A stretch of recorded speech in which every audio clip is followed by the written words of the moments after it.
the muscles at the front of the shin. So this is tibialis anterior and our long toe extensors. These muscles can become really tight from walking, especially as we transition into spring and summer and we end up walking in sandals or flip-flops. So I'm going to place the roller here.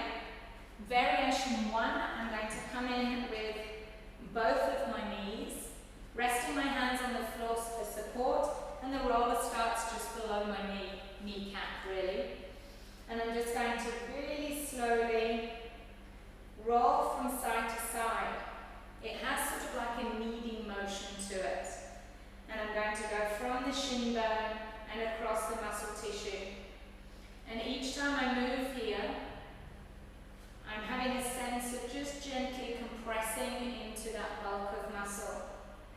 Now, if I find an area that's particularly gnarly or a bit sore, I can stay there and just have a little bit of extra work. But you don't need to spend a long time doing this. I'm just going to speed up a little bit, and I'm going to be rolling forwards all the way now to the front of the ankles. So we have a thick band of fascia there at the front of the ankle, which is part of our extensor retinacular there. And just some gentle movement here can actually improve the depth of your squat quite nicely, or your sitting pattern. Now your other variation here would be with a round roller. I would recommend you just do one shin at a time here. So it would look more like that. Just gently with a lot of support through your leg and your hands. Then we're going to move up, continuing on through this front line, and I'm going to work just above the kneecaps. Now, I'm going to come forwards here onto my tummy. You might want to miss this part off altogether. Your main watch point is that you don't sink into the body. So you need to be able to maintain a strong lift in the tummy here. And again, we're just going to have a little roll from left to right.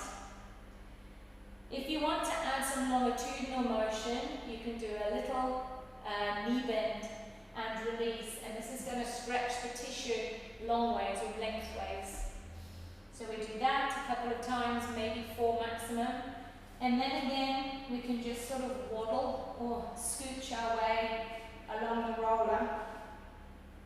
And again, if we find a point that's particularly sore, we can wait here, do some more little rolls, and then ultimately we're going to be rolling up towards the pubic bone, and then rolling just to the side of the hip here onto TFL.